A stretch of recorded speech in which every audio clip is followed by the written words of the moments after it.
Thank you, Deputy President. I'd like to thank all members who spoke on the forced adoptions redress motion.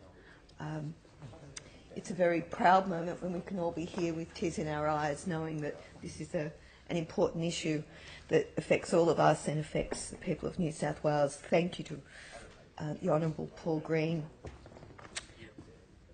Marie Fakara in her first speech presenting the government's position, Reverend Honourable Fred Nile, Honourable Linda Volz, Helen Westwood, Robert Brown. Thank you for those very kind words. Melinda Pavey, Sarah Mitchell, and special thanks to my colleague Jeremy Buckingham. I did not expect him to tell his story, but it's obviously moved everyone in the House, and that's what this motion is about. This motion reflects on the mistakes of our past, but also on the fact that we can and must do more about it to ensure that it's not forgotten. Ensure that those who are wronged know that society will not forget the pain, trauma and suffering that was inflicted upon them and has changed their lives. The words you have all spoken mean so much to so many and are a step forward in the fulfilment of the apology that was given in this place. When I stood and delivered the apology on the day, 20th of September, I gave a commitment that I would continue to work on this issue to ensure that the apology is meaningful. As other members have stated, there have been many stories told, inquiries done. This chamber was the first to look at this issue, and in 1998 the Social Issues Committee undertook an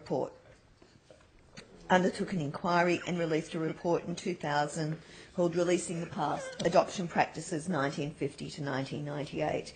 And I'd like to hope that as the first Parliament that considered this issue, we can also be the first that supports a day of recognition and a memorial and redress that has meaning. Many members have mentioned the Senate inquiry, the groundbreaking report that was released that recommended that all governments and institutions make an apology, and they have done. I'm very proud that the chair of that Senate Community Affairs References Committee was my colleague, Rachel Seward, who now sits as a member of the Forced Implementation Working Group. Rachel was kind enough to give me some words to read today, and I quote, "We have made some significant progress in acknowledging and raising awareness of the pain and suffering of people affected by the trauma of forced adoption. But there is still more we can do, and we must never forget that this happened or that pain caused continues today. A day of recognition and a memorial are important for a continuing journey to address the hurt caused. Commemorating the day and a memorial will help make sure this dark part of our history is acknowledged and that we continue to help those affected. I also acknowledge Christine Cole, a woman who was a mother directly affected by the forced adoption practice and who is also a member of the working group.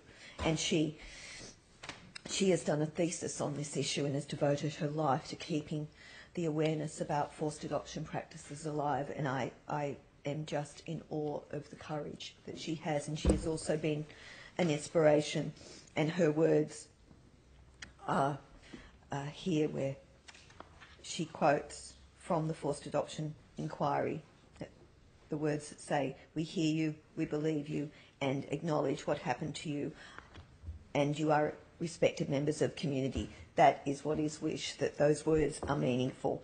And if I can just say that today I'm very proud to be wearing the ribbon that has been designed to be the ribbon of the forced adoption apology.